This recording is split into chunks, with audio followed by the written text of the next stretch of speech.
kami, Pak maaf.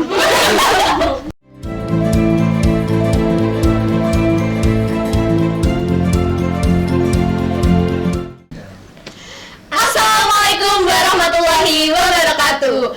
Halo semuanya, kembali lagi bersama kita di Voice Manuska. Kali ini kita sedang kedatangan bintang tamu yang luar biasa dari SMA Negeri 1 Karangan. Sebelum itu, mari kenalin dulu. Saya Diva Plaudiwardani, saya Nabila Ikus Mawardani, dan bintang tamu kita saya Kliwa Yulistiawan Putra, dan saya Denis Fitria Ramadhani. Kali ini kita akan membahas tentang gimana tricks and tips mereka menjadi pemimpin yang baik buat SMA Negeri 1 Karangan. Sebelum itu mari kita kenalan lebih jauh nih tentang figur dari Ketua OSIS dan Ketua MPK. Oke, sebelum itu yang pertama kita persilahkan untuk Ketua OSIS SMA Negeri 1 Karangan. Silakan. ya izin perkenalkan, nama saya Kliwa Yulistiawan Putra, bisa dipanggil Akli. Ya, saya Ketua OSIS SMA Negeri 1 Karangan periode 2024-2025 yang saat ini menjabat. Ya, mungkin saya punya pengalaman mungkin dari ekstrakurikuler, saya mengikuti Dewan Ambalan, dan yang kedua yaitu mengikuti Bripsus SMA Negeri 1 Karangan. Ya, mungkin di dalam sisi ekstra juga saya mempunyai mungkin prestasi, yaitu pernah mengikuti LKBB ya. Mestinya saya ikut LKBB itu ada yang di tingkat Jawa Timur dan Kabupaten. Wah, keren banget. Jadi, bisa tingkat provinsi. Ya itu bukannya saya sombong, enggak. Yang saya inginkan adalah adik-adik atau rekan-rekan sekalian yang mungkin nonton podcast di Voice Manuska ini, yang saya harapkan adalah adik-adik sekalian bisa bermotivasi dengan pengalaman-pengalaman saat ini ya yang saya ikuti. Jadi bukan hanya LKBB saja, saya juga purna paskibraka Kabupaten Trenggalek tahun 2024. Alhamdulillah di situ juga jadi koordinator. Jadi banyak banget nih Kak pengalamannya dari seorang ketua OSIS ini. Keren banget. Emang siswa-siswi Manuska ini nggak salah pilih untuk ketua OSIS periode 24 dan 25. Ya, masih ada lagi, Kak. Masih ada lagi. Apa lagi bukannya yang saya harapkan adalah buat adik-adik ini bermotivasi gitu ya. Terus yang kedua yaitu saya pernah mengikuti kegiatan pramuka ya, tentunya di Jawa Timur, yaitu kegiatan Raimuna Daerah. Itu tahun 2024 ya kemungkinan itu. Lupa saya. Setelah itu ada PWD Trenggalek di Pringapus, tempatnya di Dongko. Pringapus sebagian atas lah. Setelah itu pernah mengikuti GP Napak Tilas ya, dan banyak lagi. Nah, jadi ya cuma itu dari biodata, kemungkinan. Mungkin keren banget nih ketua OSIS kita. Lanjut aja nih, kita langsung ke ketua MPK SMA Negeri 1 Karangan. Silakan. Oke, halo teman-teman semuanya. Perkenalkan, nama saya Denis Fitria Ramadhani, biasa dipanggil Vira. Sebelumnya saya juga aktif di beberapa kegiatan sekolah maupun di non sekolah. Di sekolah saya menaungi sebagai ketua MPK, dan juga saya aktif di kegiatan PIK-R Laras Muda SMA Negeri 1 Karangan dan juga di PMR. Sedangkan di luar sekolah saya juga ikut andil dalam kegiatan Forum Komunikasi Anak Trenggalek dan Forum Komunikasi Anak Daerah Paraan. Sebelumnya yang saya dapat dari organisasi di luar itu banyak juga, karena dari forum anak itu nanti saya tuh belajar tentang isu-isu permasalahan yang terjadi pada anak-anak. Selain itu juga saya dapat belajar mengenai isu-isu terkini yang ada di Trenggalek nih teman-teman. Gitu. Jadi biodata yang ada di Ketua OSIS dan Ketua MPK ini sangat mendukung dengan program-program yang ada di SMA Negeri 1 Karangan. Mereka saya rasa jadi lebih banyak mengayomi siswa-siswi di SMA Negeri 1 Karangan. Untuk mengetahui lebih lanjut tentang tricks and tips gimana jadi pemimpin yang dapat mengayomi anggotanya, gimana sih seorang pemimpin membangun kepercayaan dalam timnya, silahkan bisa Kak Akli atau Kak Vira. Oke, menurut saya sendiri, ketika saya menjalin rasa kepercayaan dengan anggota tim saya tuh hanya ada beberapa cara saja. Seperti yang pertama, melibatkan mereka dalam semua kegiatan dan semua pendapat. Jadi dalam satu tim itu kita kan akan bergerak itu mesti membutuhkan pendapat kan. Nah, kita itu tampung pendapat mereka dan kita pilah mana pendapat yang bisa dilakukan untuk kegiatan tersebut. Kalau menurut saya itu sih. Oh, begitu. Jadi dengan cara kita harus saling mau mengayomi pendapat satu sama lain antar anggota. Oke, lanjut nih ya. Kita tanya-tanya lagi. Menurut kalian nih, kualitas terpenting apa dari seorang pemimpin ini? Ya, izin menjawab ya. Untuk kualitas dari seorang pemimpin itu mungkin sangat cukup besar dan tanggung jawabnya itu lebih dari anggota Persi. Yang maksud Persi itu adalah Persekbid. Yang diinginkan tersebut yaitu di mana nanti rekan-rekan sekalian mengetahui di mana sisi pemimpin tersebut. Nah, di situ jangan, maaf ini bahasa Jawanya, jangan sokor milih pemimpin sesuai ambi apa jeneng kuwi sesuai dengan apa yang kamu inginkan. Contoh kayak, oh ini teman dekat saya, tapi kan kita nggak tahu sisi belakangnya seperti apa. Iya, betul. Jadi seperti itu. Mungkin kalau semisalnya seperti itu kita uji dengan kemampuan dia, contoh seperti debat pada saat kegiatan debat di Pil ketos. ya ketos itu. Nah, jadi bukan hanya dilihat dari visi misi juga. Jadi visi misi itu cuma gimana ya, inti dari suatu jalannya program. Nah, yang saya minta adalah meskipun visi misimu itu terucap, tolonglah ada tindakan-tindakan yang dimana itu ada hasil dari visi misimu tersebut. Nah, itu kan mengarah kepada program tersebut kan. Nah, setelah itu setiap pemimpin itu siap dipimpin dan memimpin. Nah, jadi kalau semisalnya si pemimpin tersebut gak mau dipimpin, mungkin dari dulu itu belum siap memimpin. Jadi seperti itu. Jadi kisarannya kita tuh kalau sebagai pemimpin harus siap menerima pendapat dari orang lain dulu. Ya, jadi seperti itu. Mungkin sebelum jadi pemimpin kan mesti ada kayak masa kan ada tingkatan. Contoh kayak kita jadi seorang pemimpin ya. Mau jadi seorang pemimpin, masa nggak ada proses-proses di mana kalian untuk menjadi pemimpin? Itu kan harus menjalani rintangan yang dimana tersebut untuk sebagai seorang pemimpin gitu ya.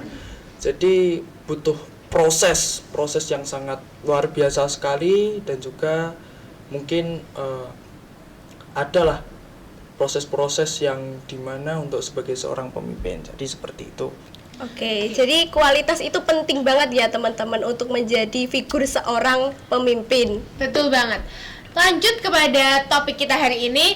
Pastinya di dalam organisasi pasti banyak banget konflik, perbedaan pendapat, dan lain sebagainya. Gimana sih cara kalian mengelola supaya tim kalian itu tetap kuat dan tetap bisa mensupport satu sama lain? Kalau menurut pendapat saya pribadi, dalam organisasi ada konflik itu suatu hal yang wajar. Nah, disitulah pemimpin itu ikut andil dalam konflik tersebut. Konflik tersebut membuat pemikiran pemimpinnya itu harus terbuka. Jadi tidak boleh memihak salah satu anggotanya, terutama itu. Karena apa? Di sini pemimpin itu harus mau dan tidak mau, harus menjadi adil dan tidak boleh memihak satu dari yang lainnya. Seperti mungkin kalau ada konflik nih, terus perbedaan pendapat seperti yang misal seksi yang ini itu keras sama yang seksi itu, di sini pemimpin tuh mengambil alih bagaimana cara menyatukan mereka kembali, bagaimanapun caranya. Itu menurut aku. Kalau menurut aku gimana nih? Ya, menurut ketua OSIS kita. Ya, jadi saya setuju dengan jawaban dari ketua MPK ya. Jadi kalau misalnya mungkin ada rintangan atau konflik tersebut, ya mungkin kita lihat konfliknya tersebut seperti apa ya. Jangan dimana nanti jangan syukur-syukur ngablak. Jadi maksudnya jangan syukur-syukur ngablak itu jadi untuk seorang pemimpin itu harus tahu apa masalah, tahu apa konflik yang ada di dalam organisasi tersebut. Nah, tiba-tiba nanti belum tahu, maksudnya belum komunikasi dulu, tiba-tiba langsung asal-asal langsung memutuskan seperti ini kan, perlu koordinasi yang lebih dalam betul lagi banget. kan. Nah, Betul banget. jadi seperti itu. Jadi itu merupakan tips and tricks dari ketua OSIS dan ketua MPK kita, gimana caranya kita supaya bisa menghandle konflik ada dalam organisasi. Itu juga bisa kalian terapkan di ekskul-ekskul yang ada di sekolah kalian gitu ya teman-teman. Lanjut nih ya. Masih semangat kan semuanya? Semangat Panglima. Kan tentunya di dalam organisasi ini ada program-program ya yang nanti akan dijalankan oleh seksi bidangnya masing-masing. Sebagai seorang pemimpin nih, gimana cara kalian untuk menghadapi saat suatu program itu tidak bisa dilaksanakan? Bagaimana pertanyaan nih? yang sangat bagus. Silakan, siapa yang mau banget menjawab? nih pertanyaan. Kalau menurut aku sendiri, program yang kita rancang pun nggak mewajibkan kita buat melaksanakannya. Maksudnya gini, jika memang program tersebut itu terhambat oleh beberapa hal di luar kita nih, kayak misal ya ini mohon maaf biaya dari program tersebut ataupun alokasi dananya gimana, itu kan kita nggak bisa berbuat apa-apa. Ya, betul. Nah, mending ya kita merelakan program tersebut dan mencari program yang lebih baik lagi dan lebih friendly buat kita lakukan ke semuanya aja sih. Kalau aku gitu. Oh gitu. Kalau menurut seorang ketua OSIS nih gimana nih pendapatnya? Ya, mungkin ya.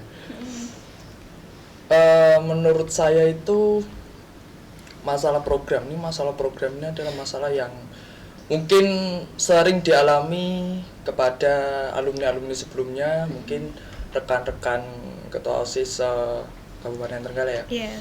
Jadi menurut saya itu jangan terlalu egois kepada program kerja. Jadi kita harus paham, kalau kita melangkah seperti ini, apa yang akan terjadi. Jadi apa yang telah kita buat, nah itu kita lihat resikonya itu apa. Jadi nggak hanya kita melaksanakan program, tapi kita nggak lihat resiko. Nah jadi takutnya malah jadi malapetaka itu. Iya. Nah jadi semestinya kalau seperti itu, mungkin kita rembukkan bareng-bareng, mungkin dari pembina sekbid, mungkin dari pembina OSIS, atau biasanya kalau di OSIS itu pamong. Ya. Jadi kalau di OSIS itu pamong ya kalau pembina inti. Jadi kita koordinasi dulu, mungkin kita itu sebelum melangkah itu ada terus koordinasi. Nah, gunanya buat apa? Nah, jadi dengan koordinasi tersebut terpecahlah masalah tersebut, atau terpecahlah dalam rangka itu, mungkin dalam kegiatan ini resikonya seperti ini, mungkin dalam kegiatan ini mungkin apa yang perlu kita pelajari lagi. Nah itu harus kita pahami betul-betul. Jadi bukan hanya melaksanakan saja tapi nggak tahu resikonya. Jadi seperti itu, Mas. Nah, kalau dari kata-katanya Akli tadi, nangkapnya aku gini sih, kayak kita itu lebih banyak-banyak koordinasi ya sama anggota maupun sama pembina kita. Karena kalau kita tuh kerja tanpa koordinasi kayak prokernya tuh nggak mungkin berjalan dengan lancar nggak sih? Iya, betul kayak banget. mesti di jalannya mesti ada kayak nggak lancar atau nanti ada kendala-kendala gitu ya. Gitu, kalau nangkepnya gitu. Jadi gini ya, Kak Diva sama Kak Nabila, mungkin kita ada pengalaman sedikit ini. Ya gimana Di nih? dalam kegiatan tersebut kan kita ada nih kurang koordinasi.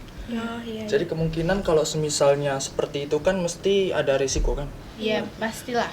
Jadi pernah ini saya coba kita tanpa koordinasi. Jadi kayak di dalam organisasi tersebut, maaf, ada kelompok lain yang dimana nanti ada pekerjanya sendiri. Jadi di situ ada suatu kelompok. Nah, jadi di situ lagi melaksanakan atau merancang kegiatan yang dimana itu sesuai dengan kesepakatan bersama. Nah, itu kenapa kok jalan sendiri, kok enggak sekalian saja seluruh pengurus kita omongkan bareng-bareng. Nah, jadi di situ pada saat pelaksanaan, nah, itu baru terbongkar semua itu. Jadi masalah dari perlengkapan, struktur kepanitiaan, terus yang lain-lain itu terbongkar semua. Jadi kayak nggak gimana ya, di dalam kegiatan tersebut mau dilaksanakan apa tidak. Jadi awal-awal bisa melaksanakan, tapi akhirnya itu mungkin Jadi, ada iya, ya jadi ada yang permasalahan buat ya, kita sendiri. jadi masalah besar itu. Maka dari itu kita biasanya mengadakan kumpulan itu seminggu satu kali. Jadi biar Hari paham lah Senin, ya. ya. Jadi bukan egois masalah program juga ya. Jadi harus menjalankan program-program yang dimana itu untuk menyangkut dengan aspirasi siswa juga dan juga mungkin dari event-event Semaneska. Jadi perlu kita tingkatkan lagi, perlu kita imbangkan lagi bagaimana caranya biar bisa berjalan. Jadi seperti itu, perlu adanya koordinasi. Jadi diskusi ini penting banget Iya. nih Kak dalam suatu organisasi. Maka dari itu sesuai pendapat dari Kak Akli tadi, kita juga tetap akan membuka aspirasi dari siswa-siswi di SMA Negeri 1 Karangan. Jadi keterbukaan itu sangat penting dalam suatu organisasi. Penting banget nih. Oke, berikut merupakan wawancara sharing-sharing kecil kita Iya. hari ini. Terima kasih. Terima kasih Uli dan soal ketua Iya. OSIS dan ketua MPK. Terima Ini kasih. merupakan ketua OSIS dan ketua MPK terbaik SMA Negeri 1 Karangan. Wah, ternyata obrolan kita seru banget ya. Nggak terasa kita Iya. udah sampai di penghujung acara Voice Semaneska ini. Oke, karena itu saya Diva Pramediwardhani. Dan saya Nabila Ikus Mawardani. Dan saya Kliwa Yulistawan Putra. Dan saya Denis Fitria Ramadhani. Pamit undur diri dan terima kasih. Wassalamualaikum warahmatullahi wabarakatuh.